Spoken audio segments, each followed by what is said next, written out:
A man walked into his own building as a job applicant. No one recognized him. No one offered him a seat.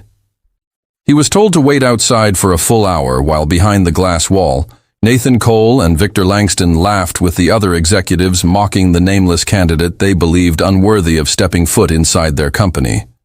None of them knew that quiet stranger was the true owner of the entire empire.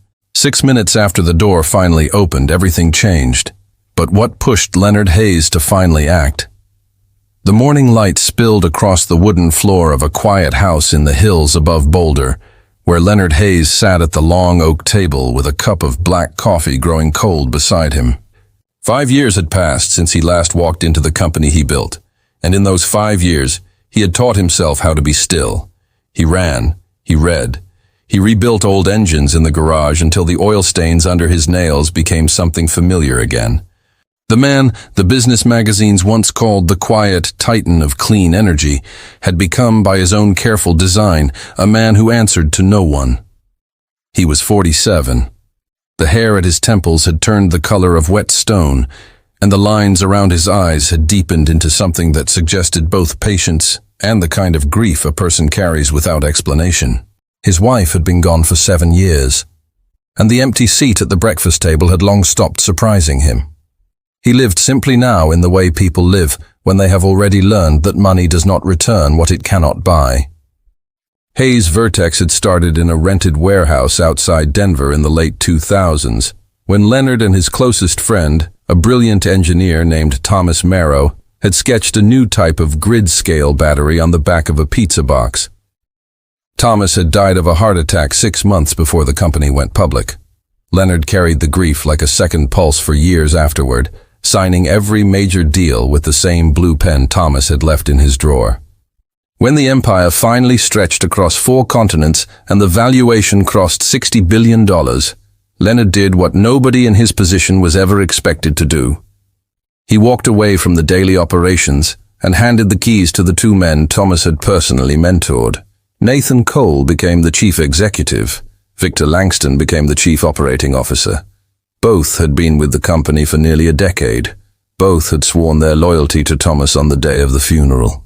And both had looked Leonard in the eye and promised to protect what the 2 of them had built. Leonard believed them. That he would later understand was the first mistake. The email arrived on a Tuesday evening shortly after 9 Tequao. It came from a sender he did not recognize, routed through 3 different anonymous servers, and it contained no signature and no greeting. Only a short line at the top of the message written in plain lowercase letters. You need to see what they are doing while you are not watching. Below that line were 17 attachments. Leonard opened the first one and did not move for the next 3 hours. What he read was a careful, almost surgical account of betrayal. Internal memos he had never been shown. A term sheet from Meridian Fossil Holdings, one of the largest traditional energy conglomerates in North America, offering to acquire Hayes Vertex at a valuation nearly 40% below its true market worth, private side agreements promising Nathan Cole a personal exit package of $80 million and Victor Langston a seat on the acquiring board. A planned public announcement scheduled for the following Monday, designed to strip the company of its research division and fold its renewable assets into a slow, quiet shutdown. Leonard read every page twice. He poured a second glass of whiskey and did not drink it. Outside the tall windows, the Colorado sky turned from violet to black, and the trees along the ridge disappeared into their own shadows.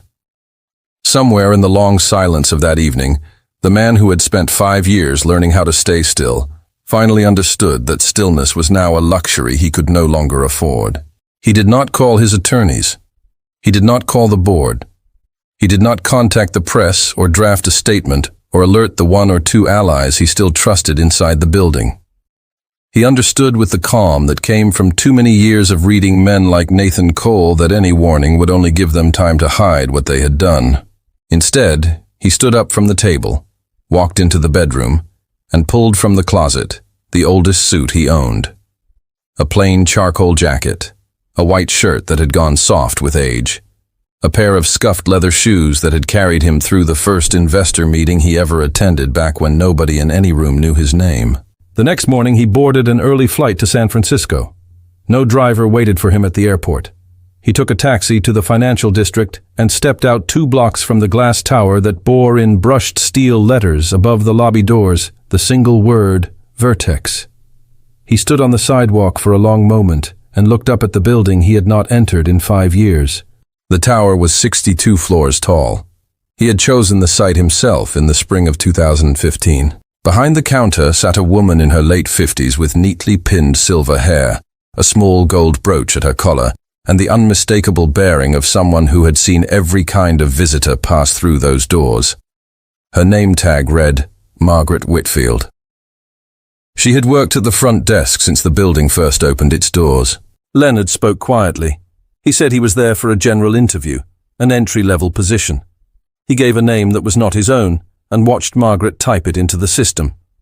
Her eyes flickered once very briefly across his face, and he saw something pass behind them that almost reached the surface. Then she lowered her gaze, handed him a visitor pass, and told him to wait in the side lounge on the left. A thin plastic lanyard, a seat by the window, no coffee offered, no one sent to escort him up. 1 hour went by. He watched the elevators open and close. He watched junior staffers walk past him without a single glance. Through the long glass wall that separated the lounge from the main executive corridor, he could see the upper edge of a conference room where the senior leadership held their weekly operations briefing. Nathan Cole was in there. Victor Langston was in there. 6 other executives were in there, all of them laughing at something on the far end of the table. At some point during the 53rd minute, one of the junior associates leaned against the glass door and spoke loudly enough to be heard from the corridor. The words drifted into the lounge with the flatness of something rehearsed. Another, nobody sent up from the lobby. 40-something, cheap suit, probably a warehouse lifer who thinks he can pivot into tech. Nathan Cole laughed from somewhere deeper in the room. And Victor Langston said something about the kind of people who wasted the company's time pretending to belong in places they did not understand. Leonard listened without moving. He did not turn his head. He did not change the expression on his face. He sat in that lounge with his hands folded in his lap and allowed himself for the first time in 5 years to feel the full shape of what had happened to the thing he had built. Every piece of the man he had been when he walked away from this tower was now standing at a crossroads inside the man still sitting there. He could leave. He could walk out of the lobby, call his lawyers from the taxi, and handle all of it through the slow and proper channels that men of his position were expected to use. Or he could stand up, cross the corridor, open the glass door of that conference room, and let Nathan Cole see his face from 3 feet away. Leonard rose from the chair. He smoothed the front of his old charcoal jacket with one hand. He walked across the lobby toward the corridor, and the glass door of the conference room grew larger with every step. He pushed through the glass door. A few heads turned. A junior associate at the near end of the long table half rose from his chair and said something about the meeting being closed to outside staff. Leonard did not stop walking. He crossed the room and set his leather folder on the polished walnut table between Nathan Cole and the empty chair at the head. The small sound of the folder touching the wood carried farther than it should have. Nathan Cole looked up. His face registered nothing at first, only the blank corporate politeness of a man interrupted in the middle of a sentence. Then the recognition arrived slowly, in pieces, as if his mind refused to accept the evidence standing 3 feet in front of him. The laughter that had filled the room only a moment earlier collapsed inward and disappeared. Someone near the window set down a coffee cup with the exaggerated care of a person trying not to be noticed. Victor Langston, seated 2 chairs down, was the first to speak.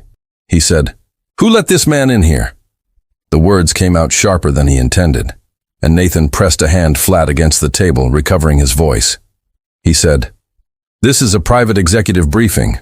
I don't know how you got past the lobby, but you're going to need to leave this floor right now." Leonard did not answer.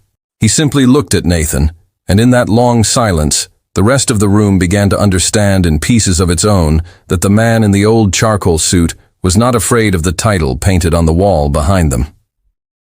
Victor stood up and walked around the end of the table. He pointed at the door and said, "I'm calling security. You have 10 seconds." Nathan, still seated, reached for the intercom on the wall panel and pressed the button twice. A calm voice on the other end acknowledged the call and promised officers on the floor within the minute.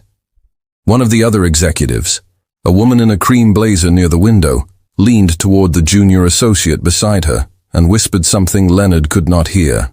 The associate looked at Leonard more carefully, and a thin line of doubt moved across his face. 2 uniformed officers entered the conference room in under 40 seconds. Nathan pointed at Leonard and told them to remove the visitor from the premises. The taller of the 2 officers stepped forward and raised an open hand in the direction of Leonard's shoulder.